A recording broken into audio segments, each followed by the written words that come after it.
All right, today's guest on the 10-Minute Walk podcast, I think that's what I'm calling it. I have no idea. You guys know me. I just like to start shit and figure stuff out later. So sometimes you just have to shit your pants and dive right in. That's the way life goes. We're here with my brother, Christopher Borbell, and we're going to ask him about ketosis and what it's done for him. Let's start out with, I know you did it when you were younger, because I've known you not really my whole life, because I probably didn't remember some of it, but you knew me for long anyway. I know you your whole life.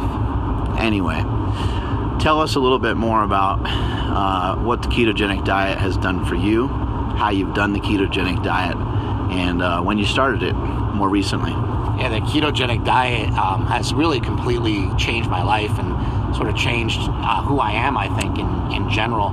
I used to be somebody that, a long time ago, I was a power lifter, and I was into like how much, the same thing that you're into. How much can we lift? What can we do? What can we achieve? And then, by having that being taken away from me, by having arthritis and having, genetic hip problem that caused me to have double hip replacement, I sort of lost all that and lost myself and got really, really fat in the process. I got up to about 260 pounds, but also I got away from lifting, and I just didn't love myself anymore. And I think that a big part of that was just because I was putting bad foods in my body, and those bad foods affect our brain, but I didn't know any of that. So what I decided to do was with you, I was really just sick of not being like you.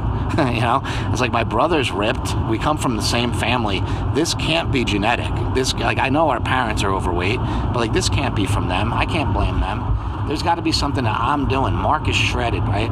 So we launched a war on carbs, and I knew that from doing this stuff back in the 90s and doing it during when I was powerlifting, and I stayed strong all through my powerlifting career, and I did every meet pretty much, on a ketogenic diet. So going back to the ketogenic diet was really sort of like me just planting the flag and saying, I don't want to be fat anymore. I don't want to do this anymore. And to tell you the truth, it could have been sort of any diet, but it was about getting serious about something.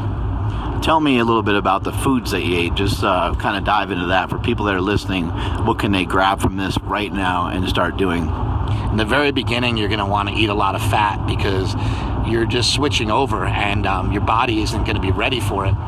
So in the very beginning, I actually found it to be pretty gross. I ate a lot of bacon. I was even I'd cook up bacon and I'd put olive oil on the bacon. I'd make salads with a ton of dressing. I'd do hamburgers, hot dogs, just everything like that. And that stuff is all fine in the beginning. As we progress through the ketogenic diet, though, I think we decide to make healthier choices. Look, we know that processed meats may cause some cancer. So okay, well, let's get rid of the processed meats and stick to the ones that don't have nitrates. So if I get ham, bacon, or sausage, I get it without nitrates now, right? So I've just cleaned up kind of the same diet, but right now a big thing for me is avocados are awesome. I think avocados and coconuts products should be the cornerstone of any really good ketogenic diet, because not a lot of people have GI problems with them. Basically, a ketogenic diet, some of you guys have been not paying attention to the war on carbs and different things. Basically, we're just trying to cut carbohydrates out. And what my brother and I have suggested to many people, and we're both fortunate to be in a position where we've helped thousands of people lose a lot of weight. Don't worry about your calories when you first start the diet. Don't worry about your protein intake when you first start the diet. Don't worry about tracking anything. Really just have your goal be to consume a good amount of fat every day. And that could be, you can determine that amount for yourself a little bit, or you could do a little bit of research, but don't feel like you need to go out and research everything and understand everything that's going on just to start the diet. The main thing is to get used to not eating carbohydrates. I should say that my struggle really still, and it's the same struggle our dad is having, is with the damn scale. We're so conditioned to look at the scale and think that number represents something about us, but it really doesn't represent anything about us. The other day I went into Gold's Gym and I was wearing a sweatshirt, and I took off the sweatshirt, and I had guys that I've known for 20 years. Guys could have never handed me a compliment. These guys shredded, And the other day I got compliments from just about everybody in the gym that you'd want to get a compliment from, saying like, hey man, you look awesome. Hey, you're really progressing. I didn't even recognize you. I don't believe what you look like now. And to me, that's the real proof. So when that happened, I went home and I took the scale and I put it in my closet, and I'm not going to pull it out until the new year. I'm trying to stick, like, my New Year's resolution is not to weigh myself until the end of January and see where I'm at, because that was my problem. I always would weigh myself every day, and I would think that was my success or failure, but it really is what you look like. Yeah, I've been talking a lot about being made into something different. What do words like that mean to you, being made of something different? I think the ketogenic diet makes you into being made out of something different. It makes you into a disciplined maniac. Like the other day, we were talking about soy sauce, and you're like, I don't know if it matters that much. And I said, yeah, it probably doesn't matter that much. Like, not cutting out soy sauce isn't going to make me look like Bradley Martin. But if it adds to my discipline, if it adds to a layer of, like, I got to stay away from that, then I'm more on target. I'm closer to the goal. I'm closer. Might be equivalent to making your bed when you're in the military. Maybe somebody's like, yeah, what does making your bed have to do with my relationship with my wife? Well, someone who's disciplined and somebody who's all in, they would say it has everything to do with every relationship you have and everything you do during the day.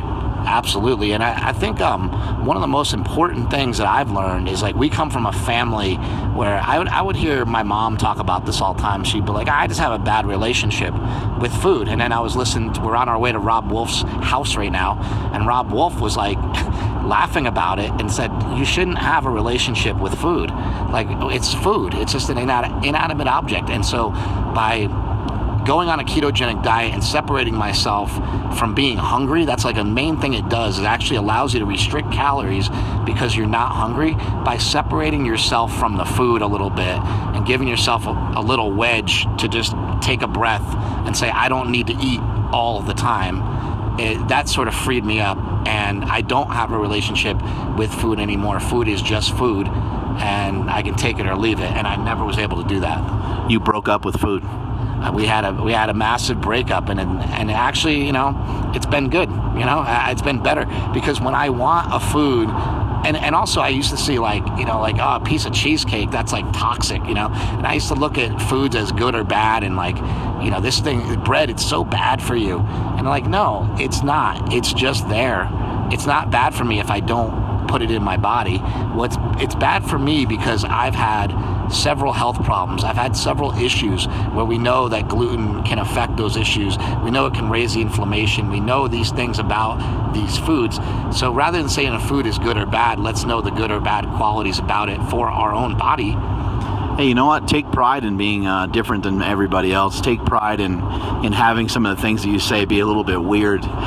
Maybe you might say in front of a group of people, man, I'm just dying for a cheat. I can't wait to have some apples dipped in peanut butter, or have some peanut butter and honey, or something a little different, because, again, what he's alluding to is you get yourself to a point where you're so disciplined that it mounts on top of itself, and you become a machine after a while. It doesn't sound like it makes sense right now, but once you get deep into the diet, it will. And then also, to Mark's point, everything that Mark has built, the whole super training empire, the whole slingshot empire, is literally based on being different.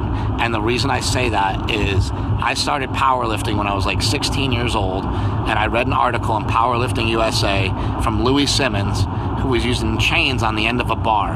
And I said, now that makes a lot of sense.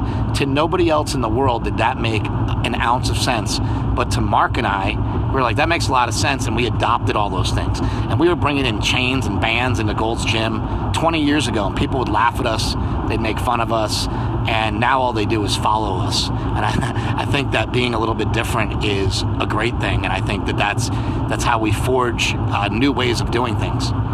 This is a very raw podcast. I'm just got the audio going on my phone, and my brother and I are huge wrestling fans, and we know that raw is war, and this is our war on carbs, and we're super excited to share this information. Right now we're on our way to Rob Wolf because we're filming a movie on nutrition. Just wrap this up for us. People are finishing up their 10-minute walk. What do you want this film to do for people? I want this film to do what I've done over the past year, and that's re-educate America on the things that we've been lied to about. Like, this isn't anybody's fault. Those people out there that are feeling bad because they're not in great shape, it's not your fucking fault. It is the fault of big food. It's the fault of people pushing stuff on us. But it is our fault to do nothing about it. So now it's time for us to re-educate ourselves, get out there and do something about it. Of course, we've all had a little bit of say in our own fatness, but let's also be real. We've been also told a lot of lies. Let's clear up the confusion and let's move forward. How can people get started? What do they got to do? They just got to join the War on Carbs. Just say I'm in. I think they should follow you or I on Instagram. I think they should buy a book called The 21-Day Keto Reset by Mark Sisson. That's probably one of the best books I've found. If you're older and you get confused easy, or you just want something that's really basic, get a book called Eat Bacon, Don't Jog. Eat Bacon, Don't Jog. It's like a little handbook, and that'll start you on the ketogenic diet in under 20 minutes, to tell you the truth. Do I need to weigh stuff? Do I need to prick my finger? Do I need to weigh myself every day? What's your suggestion? I would say in the beginning to not do any of that. I would say in the beginning to just find out first of all, do you know what foods have carbohydrates in them? Are you aware that milk has like 12 grams of sugar in it? Give us that quote about food labels. I like that one. Well, the thing is that we always look at food labels and we want to see how many carbs something has. But if you concentrate and focus on not eating foods that have labels, you will be way better off. And that kind of takes a little thought. It's kind of your food should have faces and not labels. Yeah, it should have faces, and it should be able to grow. And then obviously when we kill it, it doesn't grow anymore. But our food should be pulled off of the produce shelf. It should be pulled out of the freezer. It should be meat and vegetables and things like that. And when broccoli doesn't have a label. And you just got to remember that. The more foods without labels, the better off we are. All right, guys, Gratum Ferociter. Put one foot in front of the other, step by step, ferociously. I'm Mark Bell. That was my brother Chris, and we'll catch you later.